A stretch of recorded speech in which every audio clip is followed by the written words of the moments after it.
Halo semua, perkenalkan saya Imade Bagus Wulaksmana Putra. Pada kesempatan kali ini saya akan mencoba untuk menjelaskan mengenai opioid dalam pain management. Jadi pertama-tama kita buka dengan pendahuluan. Jadi nyeri didefinisikan sebagai pengalaman sensorik dan emosional yang tidak menyenangkan yang terkait dengan kerusakan jaringan yang aktual atau potensial atau yang dapat menggambarkan kerusakan tersebut. Berdasarkan durasinya, nyeri dibagi atas nyeri akut dan nyeri kronis, dan berdasarkan asalnya, nyeri dibagi menjadi nyeri nociceptif dan nyeri neuropatik. Nah, proses nyeri ini dapat digambarkan dalam 4 fase. Yang pertama adalah proses transduksi, yaitu perubahan rangsangan nyeri menjadi suatu aktivitas listrik yang mensensitisasi reseptor ujung-ujung saraf. Kemudian transmisi, yaitu penyaluran impuls listrik tersebut. Kemudian modulasi, yaitu modifikasi terhadap rangsangan yang terjadi. Kemudian persepsi, yaitu ketika rangsangan tersebut mencapai korteks dan diterjemahkan sebagai rangsangan nyeri. Nah, ini dia pain pathway yang sudah saya jelaskan tadi. Kemudian, apa itu opioid? Jadi, opioid itu didapatkan dari cairan dari bunga opium atau Papaver somniferum. Jadi, cairan ini mengandung 20 jenis alkaloid, yang salah satunya ialah morfin. Morfin ini terkenal sebagai agen analgesik yang sangat kuat.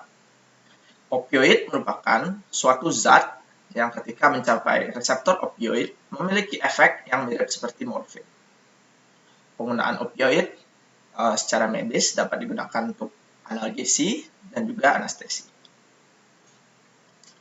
Kemudian opioid dapat dibagi menjadi berbagai macam. Yang dapat kita bagi adalah golongan opiats, golongan semi-sintetik, golongan sintetik, dan golongan endogenous opioid. Opiats ini merupakan morfin, kodein, dan tebain. Dan semi-sintetik bisa lihat adalah hydromorphone, oxymorphone, dan juga levorpanol. Kemudian sintetik dapat dibagi menjadi phenylpiperidines dan juga diphenylpropilamines. Kemudian untuk endogenous opioid dapat dibagi menjadi enkepalin, endorfin, dan dinorfin. Kemudian kita lanjutkan dengan reseptor opioid. Jadi reseptor opioid yang terdapat di dalam tubuh ialah reseptor delta yang lokasinya terdapat di otak yang berfungsi sebagai analgesi dan antidepresan. Kemudian reseptor kappa. Reseptor kappa ini terdapat di otak, khususnya di hipotalamus. Kemudian claustrum, kemudian juga terdapat di medulla spinalis, yaitu substantia gelatinosa. Kemudian terdapat reseptor mu yang terdapat pada korteks pada otak, kemudian pada talamus, kemudian pada striosomes. Terdapat juga pada medulla spinalis, yaitu pada substantia gelatinosa, dan juga terdapat pada tractus gastrointestinal. Kemudian juga terdapat pada reseptor nociceptor, yaitu terdapat di otak, yaitu di korteks, amigdala, hipokampus, septal nuclei, dan habenula, dan juga di hipotalamus. Nah, ini merupakan reseptor opioid, yaitu mu reseptor atau MOP, kappa reseptor atau KOP, dan delta reseptor atau DOP. Di sini masing-masing memiliki karakteristik masing-masing apabila dipicu oleh opioid. Kemudian reseptor opioid pada sistem saraf pusat pada bagian korteks lebih banyak reseptor kappa daripada reseptor gamma, kemudian reseptor mu.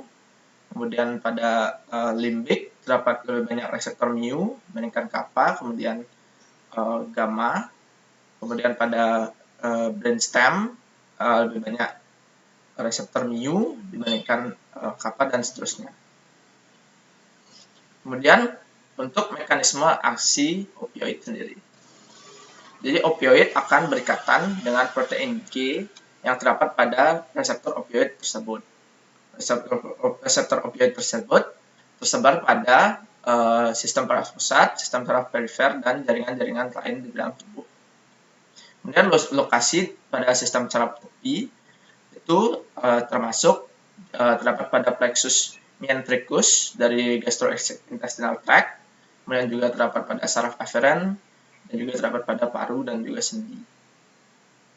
Kemudian lokasi reseptor pada sistem saraf pusat berhubungan dengan proses afektif dan juga proses persepsi dari nyeri itu sendiri, yang meliputi korteks, talamus, amigdala, korteks limbik, midbrain, dan juga medulla spinalis. Opioid tidak terkonsentrasi pada korteks somatosensori yang penting untuk lokalisasi nyeri. Ini merupakan mekanisme aksi dari analgesi pada reseptor-reseptor nyeri. Di sini opioid bekerja pada reseptor nociceptor, kemudian bekerja juga pada proses ascendingnya sendiri, kemudian juga bekerja pada sistem saraf pusat pada proses pada sistem saraf pusat sendiri juga. Kemudian opioid pada medulla spinalis ini berfungsi atau bekerja pada presinap dan postsinap di medulla spinalis. Kemudian opioid pada sistem saraf pusat kita tadi sudah bahas mempengaruhi talamus, hipotalamus, dan pituitary gland. Kemudian pada medulla spinalis juga terdapat pain inhibitory complex yang juga dipengaruhi dan juga terdapat reseptor opioid. Nah, ini merupakan mekanisme kerja opioid pada presinap. Jadi ikatan opioid pada reseptor opioid itu menurunkan aktivitas adenylat siklase. Jadi adenylat siklase ini menginhibisi kanal kalsium yang sensitif untuk menurunkan pelepasan transmitter. Jadi impuls dari akson itu tidak sampai yang dari presinaps. Kemudian pada postsinaps reseptor opioid juga menyebabkan kalium itu lebih banyak keluar sehingga terjadi hiperpolarisasi dan juga terjadi penurunan neurotransmitter yang terhubung dari aksonal. Kemudian kita akan membahas mengenai farmakodinamik dari opioid sendiri. Jadi opioid ini dapat berpengaruh pada SSP, dapat menyebabkan analgesia spinal dan supraspinal, kemudian dapat menurunkan CMRO2, CBF, dan ICP, kemudian dapat menyebabkan sedasi, euforia, dan halusinasi, kemudian dapat menurunkan ambang kejang, dan juga menurunkan frekuensi EEG, dan opioid juga dapat menimbulkan toleransi, physical dependence, dan juga withdrawal syndrome. Kemudian opioid pada respirasi berpengaruh pada menurunkan respon ventilasi pada saat hiperkarbia dan hipoksia. Jadi respon terhadap hipoksia ini menurun. Kemudian opioid juga menekan refleks batuk sehingga pasien tidak banyak batuk. Kemudian dapat menyebabkan bronkospasme karena terdapat efek histamin release pada morfin. Sementara jenis meperidin ini memiliki sifat antihistamin. Kemudian pengaruh opioid pada kardiovaskular dapat menurunkan heart rate melalui penekanan simpatis. Kemudian meperidin memiliki atropine-like effect yang dapat meningkatkan heart rate. Kemudian inhibisi dari vasomotor center yang menempulkan refleks simpatis yang menyebabkan pelepasan histamin dan juga vasodilatasi. Kemudian meperidin memiliki quinidin-like action yang menurunkan eksitasi miokardial, namun pada dosis besar menurunkan kontraktilitas miokard. Kemudian pengaruh opioid pada sistem gastrointestinal dapat menyebabkan mual dan muntah karena stimulasi dopamin. Kemudian menurunkan gerakan peristaltik. Kemudian morfin dapat menyebabkan spasme sphincter OD. Meperidin dapat menyebabkan relaksasi sphincter renal dan gastrointestinal. Kemudian opioid pada muskuloskeletal. Jadi fentanyl dapat menyebabkan chest wall muscle rigidity yang juga dapat mengganggu ventilasi. Kemudian histamine release dapat menyebabkan warm and flush sensation. Kemudian hipotermi karena metabolic rate yang turun dapat juga terjadi. Kemudian vasodilatasi, tonus otot, dan terganggunya termoregulasi.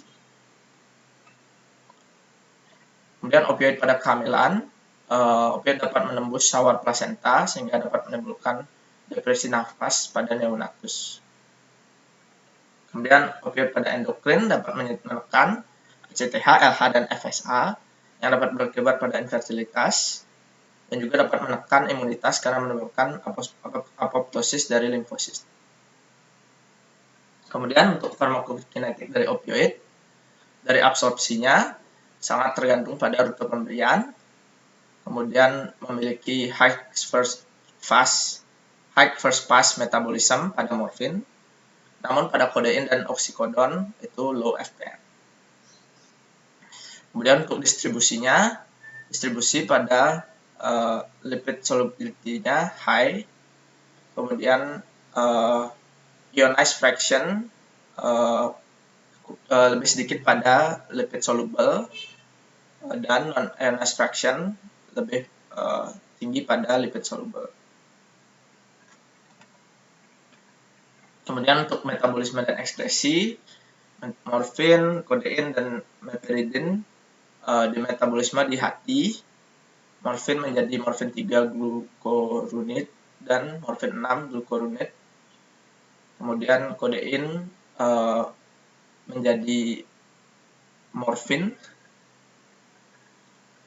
Kemudian meperidin menjadi norpetidin. Ekskresi utama melalui ginjal. Kemudian prinsip pemberian opioid. Jadi kita harus mengetahui prinsip penanganan nyeri akut berdasarkan WHO step ladder. Jadi untuk nyeri mild, kita disarankan untuk menggunakan paracetamol, coxib, NSAID, atau lokal atau regional anestesi.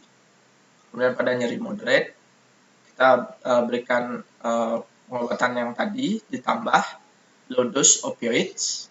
Kemudian untuk severe, nyeri akut yang severe, kita berikan pengobatan yang tadi ditambah high dose opioid. Untuk menentukan skala nyerinya, kita dapat menggunakan Wong-Baker Pain Rating Scale dan juga McGill Pain Questionnaire. Dan ini adalah WHO step ladder-nya. Step 1, step 2, dan step 3, dan juga ditambah dengan step 4. Apabila tidak berhasil, dapat dilakukan perawatan invasif untuk menghentikan nyerinya.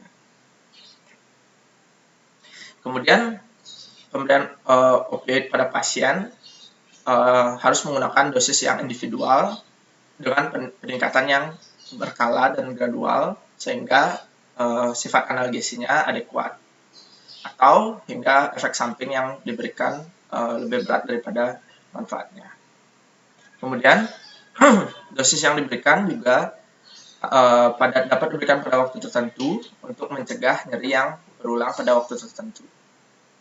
Kemudian tujuan akhir dari pemberian opioid ini adalah kadar obatnya tidak di bawah MAC atau minimum effective analgesic concentration, dan juga tidak berada jauh di atas MAC.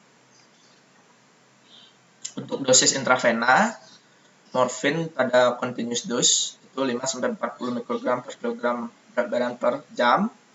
Untuk dosis intermittent 0,3 mg per kilogram berat badan per 3-4 jam. Untuk fentanyl 1-4 mikrogram per kilogram berat badan per jam. Untuk dosis intermittent 0,5-1,5 mikrogram per kilogram berat badan per setengah sampai 1 jam. Untuk hidromorfon, dosis kontinunya 1-8 mikrogram per kilogram berat badan per jam. Dosis intermittent 0,2-1 mg per 2-3 jam. Untuk petidin tidak disarankan untuk dosis kontinu. Kemudian dosis intermittent 0,75 per kilogram berat badan per 3 jam. Dan untuk opioid kontinu kita harus memperhatikan juga proses tapering off-nya dan juga penghentian dari opioid kontinunya. Jadi dosisnya harus jelas, menggunakan sharing pump untuk dosis pastinya. Kemudian untuk pasien dengan gangguan hepar dan ginjal harus dilakukan penyesuaian dosis. Kemudian apabila telah menyelesaikan opioid IV, kita akan beralih menuju opioid oral. Kemudian pasien juga dipasang pulse oximetry dan juga menggunakan analgetic adjuvan. Kemudian untuk nyeri yang datang tiba-tiba atau breakthrough pain dapat digunakan opioid pada sharing pump yang sama dan melakukan pencatatan terhadap dosis yang diberikan. Bila perlu dilakukan eskalasi dosis dengan risk escalation tergantung derajat nyeri. Kemudian konversi dari opioid parenteral menuju opioid oral. Jadi konversi dari IV ke oral diturunkan 20-30%. Kemudian konversi juga merupakan perkiraan dan harus dilakukan monitoring dan juga penyesuaian dosis. Ini merupakan tabel konversi dari opioidnya. Kemudian untuk kesimpulan, opioid merupakan zat anti nyeri yang memiliki sifat menyerupai morfin. Tata laksana nyeri menurut WHO merekomendasikan pemberian opioid pada penanganan nyeri akut maupun kronis yang bersifat moderate maupun severe. Kemudian opioid bekerja pada multiple tempat aksi dan menyebabkan potensi analgesi yang kuat. Kemudian pemberian opioid harus diperhatikan menimbang efek samping yang dapat diberikan pada seluruh tubuh selain juga dengan anti nyeri. Kemudian dosis yang diberikan juga harus mendekati minimum effective analgesic concentration dan dilakukan penyelesaian dosis untuk pemberian opioid jangka panjang. Sekian penjelasan dari saya. Terima kasih telah menonton.